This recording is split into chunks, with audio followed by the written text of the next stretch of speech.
김진표 전 국회의장이 이것만큼은 회고록에 꼭 남겨야겠다 판단해서 써둔 대목이 있습니다.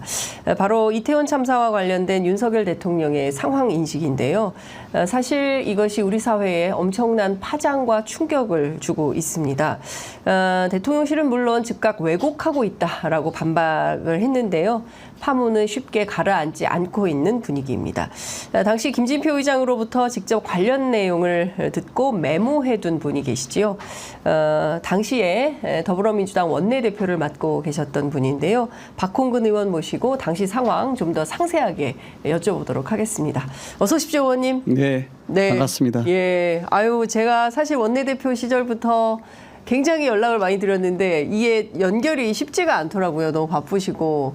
네, 작년 4월 말 원내대표 임기 마치고 나서 이제 이번 총선까지는 좀 언론 출연을 좀 자제한 편이었습니다. 이제 좀 적극적으로 하시면서 편의점에도 좀 자주 나와 주시기를 악망합니다. 장윤선 우리 기자님하고는 특별한 관계이기 때문에 언제든지 필요하시면 불러주세요. 예, 저요 뭐 언제든지 나와주시면 저는 영광입니다.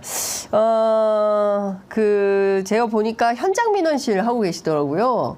그건 제가 초선 때부터 매월 한 번씩 거의 빠뜨리지 않고 해왔어요. 네. 지금까지 80회 이상 했는데 이제는 좀 더 강도를 높였어요. 그래서 매월 두 번에 걸쳐 4곳 했어요. 그러니까 지역의 거리 4곳 포스트를 정해놓고요.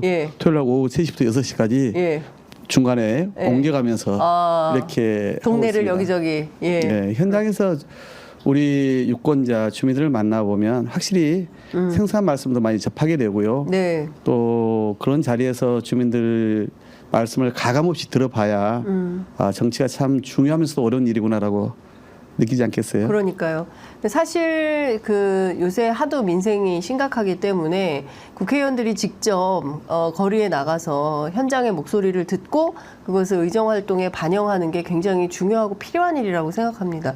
그러니까 현장 민원실뿐만 아니라 국회의원들이 하는 이 민원이라고 하는 게 제가 딱 늘 얘기하는 게 있거든요. 첫 번째, 공감적으로 경청해라. 국회의원을 만나러 오는 분들은요, 쉬운 민원 가지고 오지 않습니다. 여기저기 본인이 알아보다가 안 되니까 가지고 오는 민원이거든요. 따라서 일단은 그분이 그만큼 절박해서 오기 때문에 그분 입장에서 충분히 들어라. 두 번째, 그분한테 할 수 있는 약속을 구체적으로 해라. 그래서 뭐 허황되게 내가 해결해 볼게요. 이렇게 해서는 안 되는 거고요. 내가 언제까지 어디에 누구를 통해서 어떻게 알아보고 알려드릴게요. 구체적으로 이야기를 해야 됩니다. 그리고 나서 세 번째는 중간에 피드백해라. 약속한 대로 내가 그걸 알아보고 있는지를 시구위원이나 보좌진 통해서 얘기해 주면요. 그러면 마음의 50%는 설령 결과적으로 해결되지 않더라도 많이 공감해 주십니다. 그렇군요. 사실 저도 과거에 보면 이미 대법에서 확정 판결 났는데 그래도 해결이 안 된 분들이 막 이만큼 서류 싸가지고 기자들 찾아오시거든요. 너무 억울하다고. 그래서 그런 경우들 많는데 국회의원들에게도 아마 그런 분들이 찾아가시는 분들이 많지 않을까. 어떤 사연인지 들어주기만 해도 그것으로 큰 어떤 때는 위안이 되고 위로가 되니까요. 참 좋은 활동 하신다라는 말씀을 좀 드리면서 현안으로 바로 들어가도록 하겠습니다. 2022년이에요. 윤석열 대통령이 취임하고 한 7개월 정도 지난 때였죠. 2022년 12월 5일 국가조찬기도회가 열린 날이었고 이날 김진표 의장이 대통령하고 독대를 하고 나서 당시 이제 대표였던 의원님한테 직접 만나자고 해서 이 얘기를 해주신 건가요? 어떤 맥락이었는지 좀 상세하게 설명을 좀 부탁드릴게요. 제가 경력이 뭐 아주 좋은 편은 아니더라도 중요한 사안에 대해서는 메모를 기본적으로 해놓습니다. 특히 국회의장과 대통령의 면담 내용은 국회 원내 일당의 원내대표로서 향후 국회 운영에서 매우 중요한 정보이고 그렇기 때문에 저로서는 거기에 대해서는 다시 한번 확인하기 위해서라도 이렇게 기록을 했거든요. 그건 그 전 8월 19일에 윤석열 대통령이 용산 대통령 집무실에 국회의장단을 처음으로 불러서 만찬을 갔는데 그때도 제가 그 다음날 아침에 국회의장께서 전화를 주셨길래 이 태블릿 PC를 펴놓고 제가 30분 정도 통화를 하면서 그걸 네. 메모를 했습니다. 그래서 그때 분위기가 어땠는지, 시간이 걸렸는지, 예. 그다음에 주로 나눈 이야기가 무엇이었는지, 네네. 특히 대통령하고 둘이 한쪽 편으로 가서 따로 나눈 이야기는 무엇인지 이런 것까지 제가 다 메모를 해놓은 기록이 있거든요. 이처럼 그런 내용을 제가 제대로 정확히 파악하고 있어야 여당을 상대할 때도 제가 실수를 덜하는 것이고, 그렇죠. 그리고 또 국회 다수당으로서 어떤 기조를 만드는 데 있어서도 매우 중요한 문제이지 않겠어요? 네. 이날 어떤 그 당시 시점이었냐면요, 이렇습니다. 네.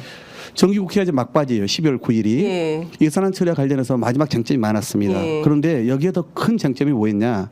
이태원 참사와 관련된 주무부처 책임자로서 이상민 행정안전부 장관에 대한 사퇴 요구가 컸습니다. 맞습니다. 국민 70% 이상 요구를 했거든요. 맞아요. 예. 그래서 저희가 어떤 식으로 이 사람에 대해서는 책임을 묻겠다라고 이제 벼르고 있었던 것인데 예. 국회의장이 그때 저에게 우선 본인이 스스로 사퇴하는 게 가장 좋다. 첫 번째. 예. 예. 그게 안 됐을 때 민주당이 당시에 탄핵 소추로 바로 갈 거냐, 아니면 해임 건의를 한 다음에 탄핵 소추로 갈 거냐, 맞습니다. 이걸 검토하고 있었는데 예.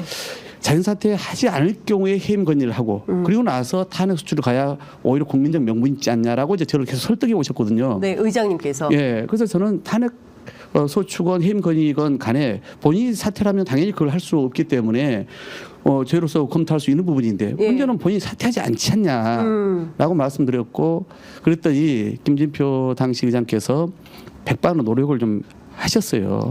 스스로. 그래서 예. 본인이 12월 5일 예. 대통령이 참석하는 국가초상기도회가 강남의 모 호텔에서 있으니 예. 그때 자료를 준비해 가겠다라고 저한테 미리 그 자료도 보여줬습니다.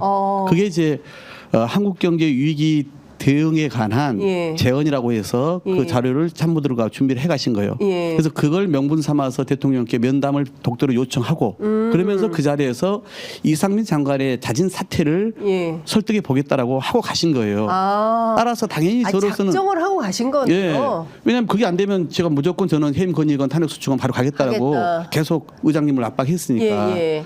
그래서 의장께서 아침 7시 조창기도회 행사를 쭉 마치고 7시 15분경부터 네. 대통령과 별도로 만나서 예. 30분에서 35분 가량 예. 두 분이 대화를 나눈 겁니다. 그래서 준비한 자료에 대한 설명도 하면서 네. 이상민 장관 사퇴를 어떤 논리로 설득을 했냐. 예. 국민 다수가 이렇게 지금 사퇴를 요구하고 있다. 예. 그리고 예산안 처리 등을 위해서라도 사퇴를 시켜야 되지 않겠냐. 예. 세월호 때의 사례가 있다. 예. 이주영 해수부 전 장관이 그때 사의를 표명하고 나서 바로 사퇴 처리가 되지 않았다. 네. 수습을 다 했다. 그렇죠. 그리고 나중에 수습한 것에 대한 진정성을 인정받아가지고 오히려. 이분이 오히려 나중에 국회 부의장도 하지 않았냐라고 얘기를 하면서 예. 이상민 행정안전부 장관이 사의를 표명하는 것에 대해서 대통령이 동의한다는 것만 확인해 주면 예. 그러면 본인이 이상민 장관, 왜냐하면 제가 그때 당시에 국회의장이 이상민 장관을 잘 아는 분이 누구다라고 법조계 인맥까지 좀 알고 계셨어요. 그래서 설득을 해보겠다고 그랬거든요. 예. 그리고 이상민 장관을 따로 만난 걸로 저는 알고 있습니다. 그 김진표 그 의장이. 즈음에. 예. 그래서 대통령께서도 장관이 스스로 사의 표명하는 것에 대해서 동의를 해주면 그러면 그렇게 좀 정리를 해보려고 했던 거예요. 네. 그런데 그 두 분의 대화 말미에 이상민 장관의 사태에 대해서 약간 뜸을 들이더니 네. 좀 더 생각해 보겠다. 예. 이후에 상의 드리겠다라고 예. 얘기를 했다는 거예요. 예. 그래서 그 대화를 마치고 독대를 마치고 이제 국회로 오셔서 예. 저에게 연락을 주신 거죠. 그래서 저는 당시에 이 문제가 초미의 관심 아닙니까? 그렇죠. 그래서 전국을 결정하는 어떤 그 문제이기 때문에 당연히 의장의 그 말씀을 제가 다 메모를 했고 네. 그리고 실제 하루 이틀 사이에 자진 사퇴하는지를 정말 유의 깊게 예. 지켜봤어요. 예. 그런데 결국은 사퇴를 안 했죠. 그렇습니다. 그러니까 뭐 좀 더 상의해 보겠다라고 말씀을 했지만은 결국은 대통령의 입장은 바뀌지 않은 거죠. 네. 그래서 12월 5일이 그날이었고 12월 7일이 민주당이 의원총회를 가져요. 그래서 그 자리에서 제가 예. 이제 이런 상황까지 판단하고 나서 자진 사퇴는 어렵겠구나. 네. 최종적으로 제가 그렇게 판단하고 나서 해임 건의를 그때 예. 민주당의 당론으로 결정을 합니다. 그렇습니다. 그리고 바로 발의를 합니다. 예. 그래서 그 다음 주 12월 11일 본회의에서 예. 해임 건의를 처리하거든요. 예. 그랬더니 12월 12일 날 대통령의 반응이 나오죠. 어떤 수사 후에 네. 책임은 판단해야 한다. 예. 이 얘기를 했는데 그 이야기가 예.